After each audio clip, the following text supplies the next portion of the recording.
प्यारे देशवासियों, सभी को जय भारत, विजय भारत, जय संविधान, जय भीम।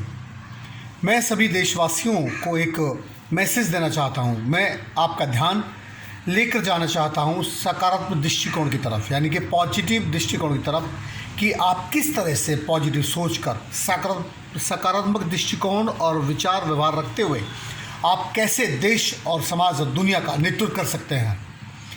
तो जैसे कि मैं कहना चाहूँगा कि एथेंस में एक सुकरात हुआ करते थे और सुकरात सच बोलते थे और बीच चौराहे पे बोलते थे। तो वहाँ की जो सरकार थी पाखंड अंधविश्वास पर टिकी हुई थी। ज़्यादातर लोग अंधविश्वास में लिप्त थे, तो उन्हें दोषी करार दे दिया गया, उन्हें राष्ट्रद्रोही माना गया और उन्हें इतना भी समय नहीं मिला कि वो अपना पक्ष रख सकें या अपने समर्थक जुटा सकें।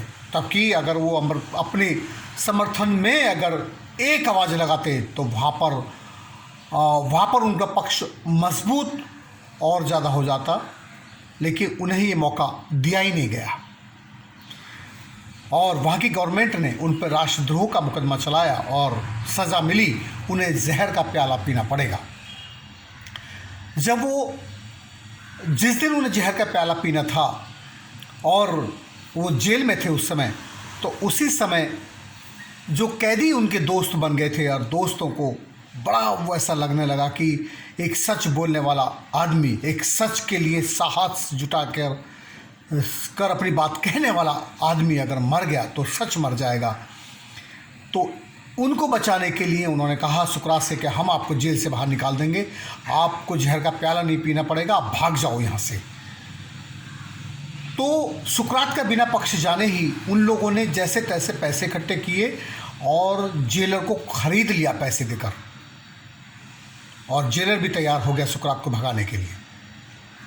लेकिन जब सुकरात से कहा गया कि तुम जेल से भाग जाओ और सारे तुम्हारे इंतज़ाम कर दिए गए हैं, तुम आज रात जेल से फरार हो सकते हो, हमने जेलर को खरीद लिया है, तो सुकरात ने कहा मैं नहीं भागूंगा।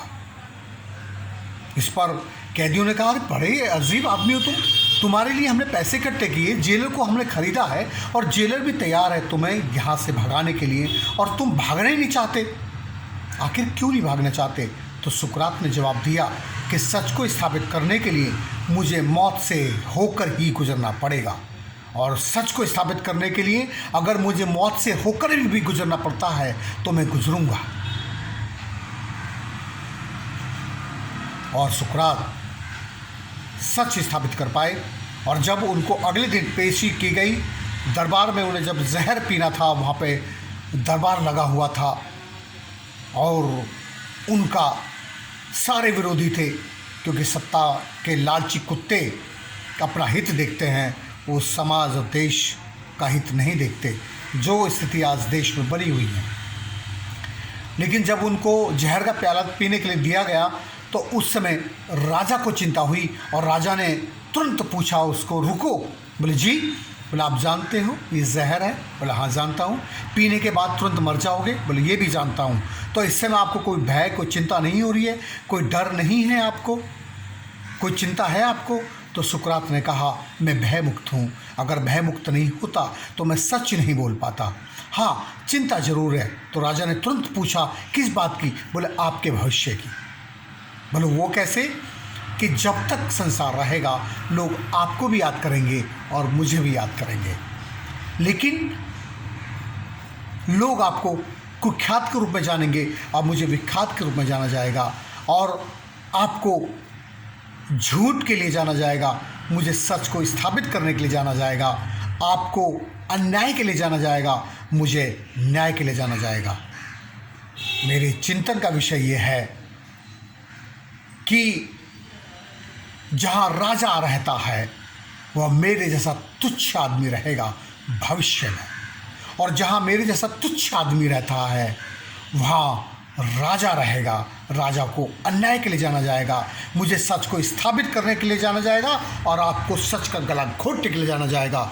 किसी भी देश के राजा को सच का गला घोटने के लिए जाना जाए, ये उसके लिए सबसे शर्म की बात है। अन्याय के लिए जाना जाए, ये उसके लिए सबसे शर्म की बात है। इतनी बात कही और जहर का प्याला पी लिया। लेकिन जब राजा बिस्तर पे गए और वो रात को जब पूरे दिन का जो लेखा जोखा होता है उसके बारे में जब राजा सोचने लगा तो चिंतन की ओर बढ़ गया और चिंतन में उसने पाया, वो सोच रहा था कि अपने आखिरी समय में सुकरात मुझे क्या मैसेज देना चाहता था, क्या कहना चाहता था।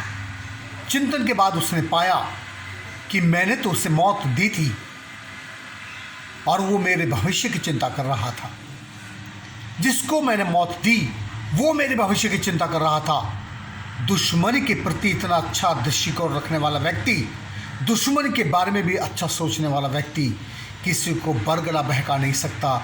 इसका मतलब मुझे गलत दिखाया गया, मैंने गलत देखा, गलत मुकदमा चला और एक निर्दोष आदमी को मैंने जहर पीने के लिए दे दिया। मुझसे गुनाह तो हुआ, लेकिन अब इसका प्रायश्चित मैं कैसे करूं?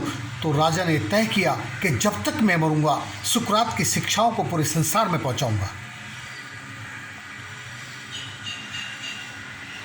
सुकरात अपने सकारात्मक दृष्टिकोण की वजह से पूरे संसार में स्थापित है। देश में ऐसा कोई शहर नहीं और ऐसा कोई देश नहीं, ऐसा कोई राज्य नहीं, ऐसी कोई लाइब्रेरी नहीं, ऐसी कोई यूनिवर्सिटी नहीं, ऐसा कोई कॉलेज नहीं जहाँ पे सुकरात स्थापित ना हो।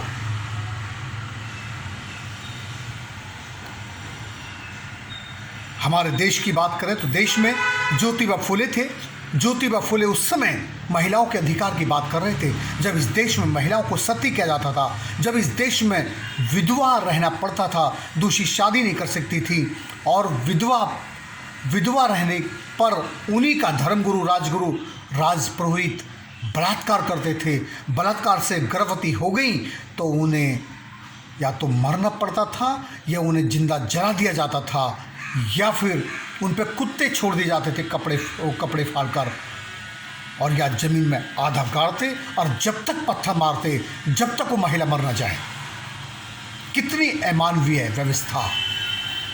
और शूद्र समाज के लोग रैंग कर जिंदगी जीते थे, टुकड़ों पे पल रहे थे, जबकि इस देश के वो सृजन करता थे। हड़प्पा सभ्यता उन्हीं की वजह से विकसित हुई, जो संसार में जिन्होंने ज्ञान विज्ञान पहुंचाया। उनकी इतनी बुरी दुर्दशा इंसान के दुश्मनों ने की और उन्हें हाथ से पिला के खड़ा कर दिया। वो जानते थे कि महिला की कोख से किसी दिन विद्रोह पैदा होगा, कहीं ना कहीं महिला की कोख से ही क्रांति होगी, क्योंकि महिला अपने बच्चे की पहली टीचर होती है। कहीं अगर महिला को उसके इतिहास के पता लग गई तो वो कहीं ना कहीं हमारे खिलाफ विद्रोह पैदा ना कर दे। इसके लिए महिला को ही सबसे ज़्यादा प्रताड़ित किया गया। और जब ज्योतिबा फुले उन्हीं के अधिकार की बात कर रहे थे, लोग कह रहे थे ये पाप कर रहा है, लेकिन वो जानते थे कि मैं जिस महिला के अंदर ये नेतृत्व नहीं देख रहे हैं, जिस महिला को पैर की जूती भोग का साधन ये लोग समझ रहे हैं, मैं ऐसी व्यवस्था लाऊंगा कि महिला अपने अस्तित्व को पहचानेगी और पुनः अपनी ममता को स्थापित करने में अपना महत्वपूर्ण योगदान देगी। और उन्होंने महिलाओं के लिए पहली कन्या पाठशाला खोली और बराबरी का विचार व्यवहार किया। अपनी पत्नी को पढ़ाया और पत्नी से कहा अब तुम घर घर जाके पढ़ाओ। और घर घर जाके वो पढ़ाने लगी तो सावित्रीबाई फुले के बारे में आप जानते हैं। लेकिन जब पहली बार उन्होंने पाठशाला खोली तो उनकी पाठशाला में पढ़ने लिखने के लिए 8 बेटी ब्राह्मणों की आई। उन्हीं की बेटी आई जो शिक्षा का विरोध कर रहे थे, तो वो उंगली पकड़ के उठा कर भगा देते, जाओ तुम्हारे बाप तो शिक्षा देना ही नहीं चाहता, वो तो महिला के शिक्षा का विरोध करते हैं। लेकिन ज्योतिबा फुले ने विरोधियों की, दुश्मनों की बच्चियों को उठा के नहीं भगाया, उनको भी शिक्षा दी। सकारात्मक दृष्टिकोण। इसलिए ज्योतिबा फुले को महामानव और राष्ट्रपिता कहा जाता है और उन्हें राष्ट्रपिता का दर्जा इन निकम्मे भ्रष्ट लोगों ने आज तक नहीं दिया, लेकिन वो राष्ट्रपिता हैं। और जब इस देश में बाबा साहब भीमराव अम्बेडकर को संविधान लिखने का मौका मिला तो उन्होंने भी अपने बच्चों की परवाह किए ना बगैर, उनके 4 बच्चे मर गए, बीबी बीबी उनकी रमाबाई अम्बेडकर टीबी की शिकार होकर मर गईं इलाज के अभाव में। लेकिन बाबा साहब ने जब संविधान लिखने का मौका दिया तो उन्होंने ऊंच नीच में कोई भेदभाव नहीं किया। एक वोट, एक आदमी, एक ही वैल्यू होगी। और जब उनसे पूछा गया और कहाँ बराबरी होगी, वो शिक्षा के क्षेत्र में बराबरी होगी। अमीर और गरीब के बच्चे एक ही स्कूल में पढ़ेंगे, लेकिन आज वहाँ बराबरी नहीं है।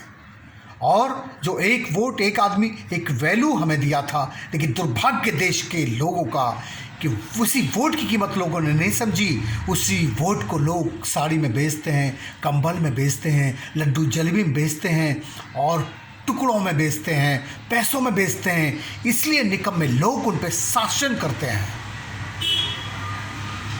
बाबा साहब ने समता, स्वतंत्रता, बंधुता, न्याय पर आधारित संविधान का निर्माण किया, इसलिए बाबा साहब को विश्व लीडर माना गया अपने साकार दृष्टिकोण की बदौलत। और जब भगत सिंह को फांसी हो रही थी तो भगत सिंह से पूछा गया कि तुम्हारी आखिरी इच्छा क्या है, तो उन्होंने कहा पहली इच्छा ये कि मैं नकाब नहीं पहनूंगा, दूसरी इच्छा ये कि मैं हथकड़ी नहीं पहनूंगा, और तीसरी इच्छा ये, एक तो वो मेरी माँ जिसने मुझे पैदा किया देश पे कुर्बान होने के लिए, एक और माँ को मैंने जीते जी पाया है जेल में, जिसने जेल में रहते हुए मेरे कपड़े साफ़ किए हैं, मेरा कमरा साफ़ किया है, यहाँ तक कि मेरी लैट्रिन भी साफ़ की है। मैं उस माँ के हाथ का खाना खाकर मरना चाहता हूँ। सोच कर देखिए,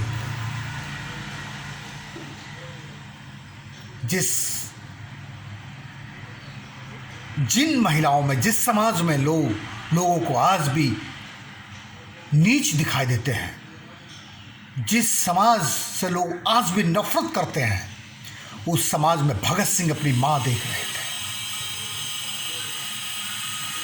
वो उस वाल्मीकि समाज में जन्मी महिला के हाथ का खाना खाकर अमर नहीं हो रहे थे, उनकी फांसी रुक नहीं रही थी, लेकिन मैसेज क्या देना चाहते थे? भगत सिंह जात पात धर्म अंधता से मुक्त भारत का आंदोलन चला रहे थे, इसलिए वो मैसेज दे रहे थे अपने अंतिम समय में भी कि मैं ऐसा देश चाहता हूँ। आज मैं फांसी पर अगर लटक रहा हूँ तो मेरे देश, मैंने ऐसे देश की कल्पना की है जहाँ लोग धर्म जाति के बंधन से मुक्त हों। और जब उनको हथकड़ी खोल दी गई और सामने जज खड़ा था तो जज की ओर बढ़े तो जज डर गया, क्योंकि जज को डर था कहीं ये मेरा गला घोट के न मार दे, अभी इसके पास अवसर है। लेकिन तुरंत भगत सिंह का रुको, मैं आपको मारूंगा नहीं। आगे जाके हाथ बढ़ाया और हाथ मिलाया, कहा वेल डन मिस्टर जज, मैं आपको सल्यूट करता हूं। आप गलत नहीं हैं ना मैं गलत हूं। आप अपने देश के प्रति वफादार हो, मैं भी अपने देश के प्रति वफादार हूं। आप अपनी ड्यूटी कर रहे हो अपने देश के प्रति, मैं भी अपने देश के प्रति ड्यूटी निभा रहा हूं। हम दोनों के हालात और परिस्थितियां गलत हैं। अगर आपकी जगह में होता तो शायद मैं यही गुनाह करता जो आप कर रहे हो, और यदि आप मेरी जगह होते तो आप भी वही गुनाह करते जो मैंने आपकी नज़र में किया। मैं आपको अपनी मृत्यु दंड से मुक्त करता हूं। जिसने फांसी की सजा दी हो उसको भी मृत्यु दंड से मुक्त किया भगत सिंह ने। मेरे चिंतन का विषय यह है कि भगत सिंह को अपना आदर्श मानने वाले लोग क्या भगत सिंह जैसा सोचते हैं? बाबा साहब अम्बेडकर को अपना आदर्श मानने वाले लोग क्या बाबा साहब की तरह ही दृष्टिकोण रखते हैं? क्या बाबा साहब के जैसा ही आचार विचार व्यवहार रखते हैं? और ज्योतिबा फुले को अपना आदर्श मानने वाले लोग क्या ज्योतिबा फुले जैसा ही सोचते हैं? और सुकरात को पढ़ने लिखने वाले लोग क्या सच देख पाते हैं जैसा सच सुकरात ने देखा था? सुकरात वो प्राणी है, वो व्यक्ति है जिसने सबसे पहले इस देश में भगवान के अस्तित्व को नकारा। भगवान की ज़रूरत है निकम्मे निकृष्ट भ्रष्ट लोगों को, भगवान की ज़रूरत है हरामखोर लोगों को, भगवान की ज़रूरत उनको है जो कमा के नहीं खाते हैं, जो खुद कमा के मेहनत कर से खाते हैं, जो लोग अपने विवेक को शार्प रखते हैं, जो तर्क संगत सोचते हैं, उनको किसी भगवान की ज़रूरत नहीं है। ज़रा सोच कर देखिए, एक माँ अगर उसका बच्चा थोड़ा सा बड़ा होता है, रेंग रेंग कर चलने वाला बच्चा जब खड़ा होता है और जैसे वो पहला कदम रखता है तो माँ तुरंत उसको दौड़ कर लपक लेती है, कहीं मेरा बच्चा गिर ना जाए, उसे चोट ना लग जाए।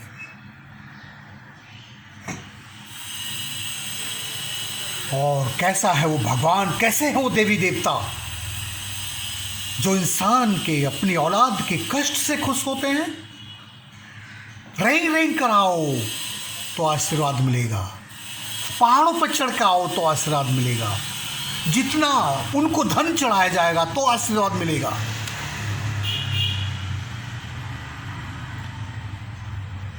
भगवान अपने पास से क्यों बुलाता है? जब माँ बाप हमारे दुख में, हमारी तकलीफ में हमारे पास चलकर आ जाते हैं, हमें गले से लगा लेते हैं, फिर भगवान क्यों आता पहाड़ों पर आइए? फिर भगवान ये क्यों कहता कष्ट कर उठा कर आइए? जब हमारे माँ बाप हमको कष्ट नहीं उठाना देते, फिर वो भगवान हमको कष्ट के लिए क्यों बोलता है? इसका मतलब बहुत बड़ा षड्यंत्र है, ये समझिए धंधा है। इस षड्यंत्र को समझिए।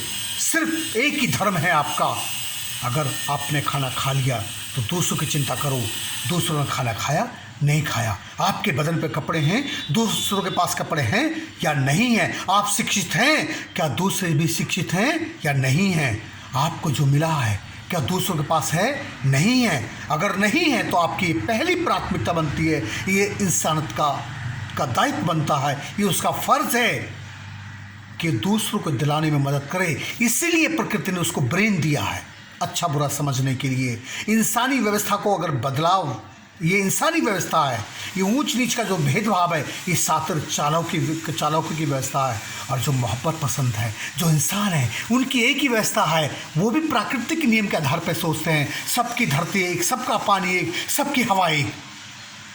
और जहाँ ऊंच नीच का भेदभाव है वहाँ धर्म हो ही नहीं सकता, पाखंड है। और धर्म को कैसा खतरा, धर्म पर कभी खतरा हो ही नहीं सकता। धर्म पर जब खतरे की बात करते हैं, जो ये बात करे धर्म पर खतरा, वही आतंकवादी हैं इंसानियत के लिए, मोहब्बत के लिए। ये पाखंड है। जानवरों में भगवान तलाशने वाले लोग, पेड़ पौधों में भगवान तलाशने वाले लोग, पत्थरों में भगवान तलाशने वाले लोग, नुक्कड़ों पे भगवान तलाशने वाले लोग, चौराहे पे भगवान तलाशने वाले लोग, पहाड़ों पे भगवान तलाशने वाले लोगों को इंसान में भगवान क्यों नहीं दिखाई देता? देखिए, अपनी माँ में भगवान देखिए, अपनी बहन बेटियों में भगवान देखिए, अपनी पत्नी में भगवान देखिए, अपने पिता में भगवान देखिए, अपने गुरु में भगवान देखिए, अपने पड़ोसी में भगवान देखिए, अपने सहयोगी में भगवान देखिए, अपने दोस्त में भगवान देखिए। आपका जिंदगी संभल जाएगी, 100% बदलेगा। लेकिन शुरुआत आपसे ही होनी चाहिए। जो आपके पास है दीजिए। एक बार मुस्कुराई तो सही, लोग आपको देख के मुस्कुराएंगे। एक बार किसी का सम्मान तो कीजिए, लोग आपका सम्मान करेंगे। आप किसी को राहगीर को उसके स्थान तक पहुंचाइए, लोग आपको आपके स्थान तक पहुंचाएंगे। हाँ, समस्या तो होगी, लेकिन आप सच को स्थापित कर पाएंगे। अगर आपके द्वारा सच स्थापित हुआ तो आप जिएंगे ज़िंदगी को, जीते जी भी, मरने के बाद भी। वरना यहाँ कितने लोग आए, कितने लोग गए, कुत्ते नहीं पूछते। जिन्होंने इंसान के लिए काम किया उन्हें दुनिया याद करती है और करती रहेगी। वो आनंद का अनुभव करेंगे हर पल, हर क्षण, चाहे वो किसी भी समस्या में हो। Thank you. मैं उम्मीद करता हूँ आपको मेरी ये बात अच्छी लगी होगी। आपसे हाथ जोड़ के निवेदन करता हूँ, अगर आपको अच्छी लगी हो, मैंने अगर कहीं कोई जाने अनजाने में किसी की भावनाओं को ठेस पहुंचाई हो, तो मेरा उद्देश्य किसी की भावनाओं को ठेस पहुंचाना नहीं है, नेतृत्व करना है, मार्गदर्शन करना है। ज़्यादा से ज़्यादातर लोगों का शायद कहीं कोई ऐसा व्यक्ति पैदा हो जाए जो देश में क्रांति ला सके, बदलाव कर सके। हम अच्छे भारत की कल्पना करते हैं। जय भारत, विजय भारत, जय संविधान, जय भीम।